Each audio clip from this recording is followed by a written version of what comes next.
Assalamualaikum warahmatullahi wabarakatuh.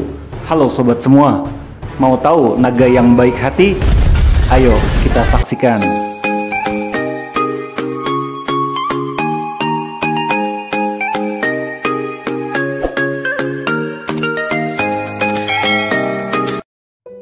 Film ini berjudul Dragonheart Vengeance yang dibuat pada tahun 2020. Menceritakan tentang para naga yang dikirim untuk membantu kerajaan-kerajaan yang ketika masa perangnya mendapat kesulitan. Film diawali tentang seorang pemuda bernama Lukas yang hidup di desa bersama ayah ibunya sebagai petani dan pengembala.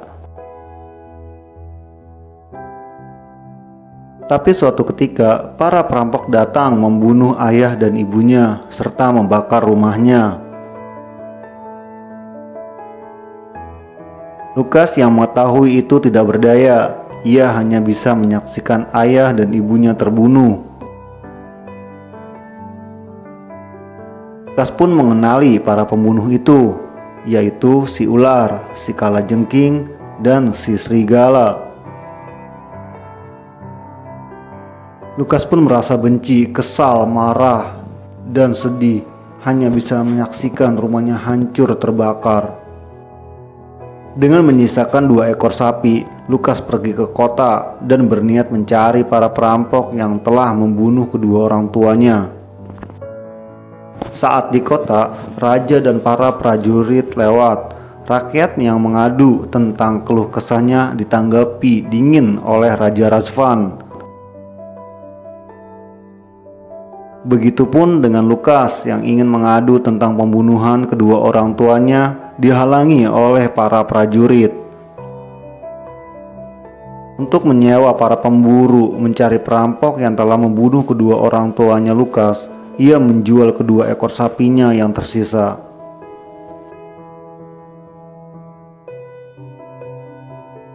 Di saat bersamaan, Lukas melihat gadis yang cantik lewat di hadapannya dan memperhatikannya. Ternyata gadis itu bernama Oana. Lukas melanjutkan mencari para pemburu untuk ia sewa. Di suatu bar, saat ia menanyakan para pemburu, tiba-tiba datang seseorang mengajukan untuk disewa sebagai pemburu. Tetapi uang Lukas telah berpindah ke pemburu yang lain dan melecehkan Lukas. Orang yang tadi menawarkan diri ternyata bernama Darius. Ia pun membela Lukas sampai para prajurit kerajaan datang dan mengejar Lukas. Lukas pun bersembunyi di suatu tempat penempa besi. Di sana, penempa besi menyarankan kepada Lukas untuk mencari naga agar dapat membantunya mencari pemburu yang telah membunuh kedua orang tuanya. Penempa besi itu pun memberikan Lukas sebuah pedang sebagai alat untuk membela diri. Lukas pun segera berangkat menuju persembunyian naga tersebut.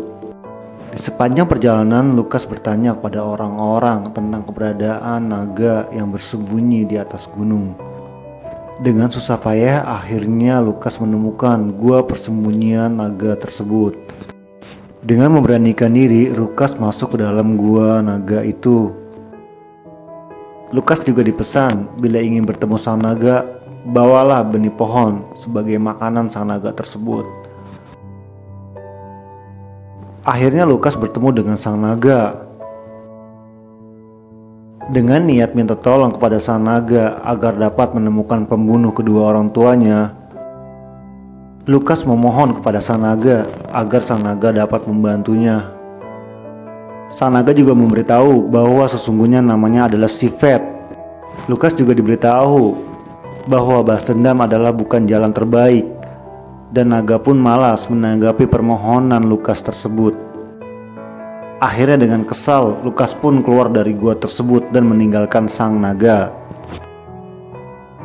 Saat beristirahat di tepi sungai, Lukas mendapati seekor kuda putih menghampirinya. Kesempatan ini ia gunakan untuk menunggangi kuda tersebut mencari pembunuh kedua orang tuanya.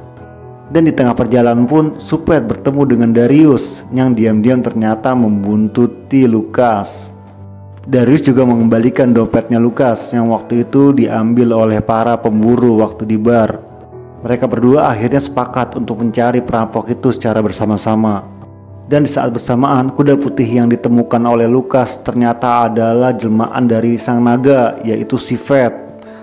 Ia marah karena Darius sering mengolok-oloknya sebagai naga pengecut dan pengkhianat. Ternyata sang naga dapat berubah bentuk menjadi apapun yang ia mau. Tapi dari sini Darius menjadi kesal dan tidak melanjutkan untuk memburu para perampok. Perjalanan hanya dilakukan oleh Lukas dan sang naga, yaitu Sifet. Di tengah perjalanan, Lukas dan Sifet diserang oleh para perampok. Tapi dengan kekuatan yang ada, Sifet menggunakannya untuk melawan para perampok tersebut. Dan Lukas pun berhasil membunuh salah satu perampok. Lukas dan Sifet sang naga melanjutkan perjalanannya setelah dapat mengalahkan para perampok itu. Tetapi ketika mereka memasuki sebuah hutan, mereka diburu oleh para perampok lainnya, yaitu si serigala. Sifet sang naga begitu sigap menyelamatkan Lukas dari serangan para perampok juga saat Lukas disandra oleh sang serigala.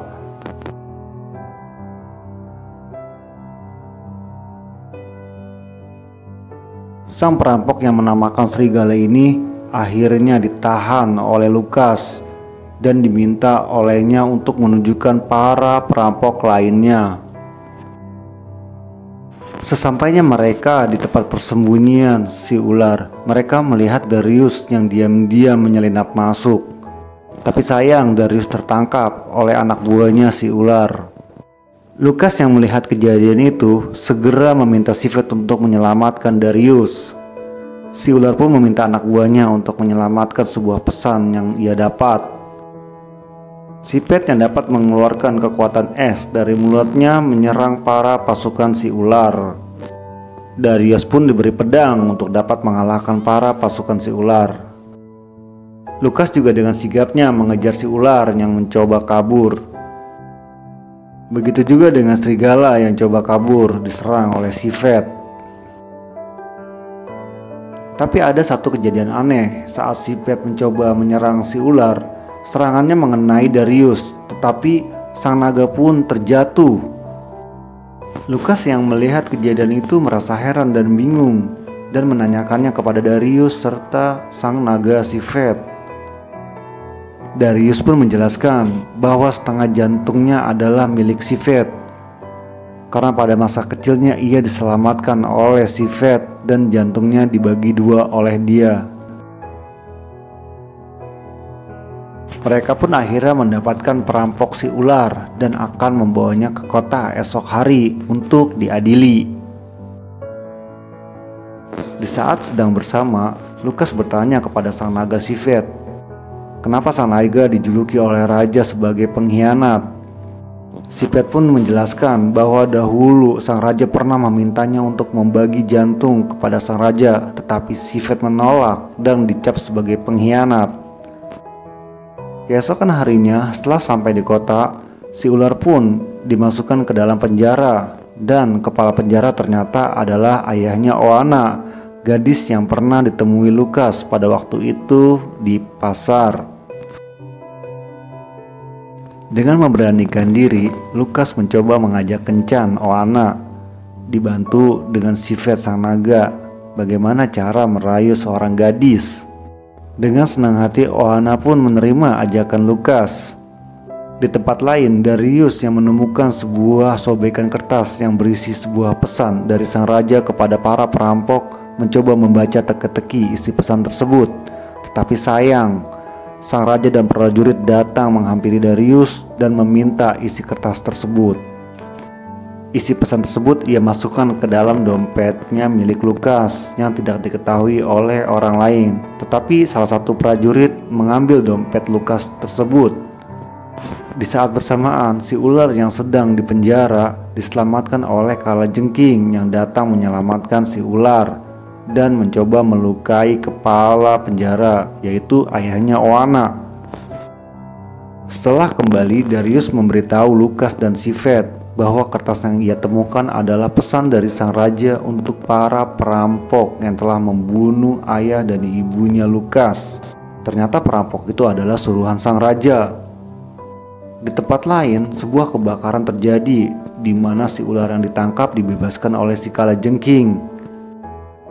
Lukas, Darius, dan sang naga Sifet membagi tugas. Lukas dan Darius mengejar si ular dan si Kalajengking yang lari dari penjara, sedangkan sang naga Sifet berubah bentuk menjadi tikus untuk menyusup ke dalam istana, mencari barang bukti sebuah kertas yang berisi pesan dari sang raja untuk para perampok. Karena kertas itu dapat membuktikan bahwa dirinya adalah bukan pengkhianat yang pernah dikatakan orang-orang ketika itu. Sifet meyakini bahwa Raja Raspan adalah raja yang korup, yang licik. Dengan kertas itu ia akan membuktikan kepada semua orang bahwa dirinya adalah bukan pengkhianat. Di tempat lain, Lukas dan Darius diserang oleh pasukan si ular dan si Kalajengking. Darius yang mencoba menyelamatkan Lukas terkena panah. Ketika kejadian itu, Sifet sang naga merasakan apa yang dirasakan oleh Darius. Karena jantungnya Darius merupakan setengah jantungnya Sifet sang naga. Dari sudut pandang Darius, Sifet pun bisa merasakan apa yang dilihat oleh Darius. Tanpa basa-basi, Sifet sang naga keluar dari istana, mencoba menyelamatkan Lukas dan Darius. Tapi sayang, Darius sudah terluka parah diserang oleh sang Kalajengking, hingga akhirnya Sifet pun merasakan apa yang Darius rasakan. Darius yang hampir terbunuh oleh sang Kalajengking membuat Sifet sang naga juga tidak berdaya untuk terbang menemui mereka. Begitu juga dengan Lukas saat melawan si ular, ia hampir terbunuh. Tapi satu kesempatan Darius dapat mengalahkan si Kalajengking dengan menusuknya, hingga akhirnya Darius selamat dari cengkraman si Kalajengking dan Sifet pun datang menyelamatkan Lukas. Si ular dan si Kalajengking pun akhirnya tewas. Sedangkan Lukas terluka parah. Darius pun meminta sang naga Sifet membawa Lukas ke kota agar dapat diobati setelah terluka parah oleh si ular. Setelah beberapa hari, Lukas siuman dan ternyata di hadapannya ada Oana. Ia mengobati Lukas. Sang raja yang mengetahui para pemburu bayarannya mati oleh Sifet sang naga dan Lukas mendatangi Lukas untuk meminta pertanggungjawabannya. Tapi dengan lantang sang naga Sifet mengatakan bahwa ini semua adalah konspirasi sang raja, bahwa semua penjahat itu adalah suruhan sang raja. Tiba-tiba datang Darius dengan salah satu pemburu, yaitu Serigala, untuk membuktikan bahwa yang menyuruh para pemburu dan perampok itu adalah sang raja. Sang naga Sifet pun meyakini para orang-orang yang ingin membuktikan bahwa sang raja salah dapat dilindungi oleh Sifet sang naga. Akhirnya semua orang mengaku bahwa sang raja adalah seorang raja yang picik dan licik, juga korup. Setelah kejadian ini, para dewan mengajukan Darius sebagai seorang raja yang dapat memimpin para rakyatnya. Lukas pun kembali ke desa dengan Oana yang ia nikahi dan hidup bahagia bersama para keluarganya dan teman-temannya. Melihat itu semua, Sifet sang naga menjadi bahagia. Tugasnya sudah selesai. Ia akan kembali ke asalnya, yaitu ke tanah Britania, di mana ia dikirim. Demikian alur cerita film Dragonheart Vengeance. Semoga semua terhibur. Jangan lupa subscribe, like, and komennya. Terima kasih. Wassalamualaikum warahmatullahi wabarakatuh.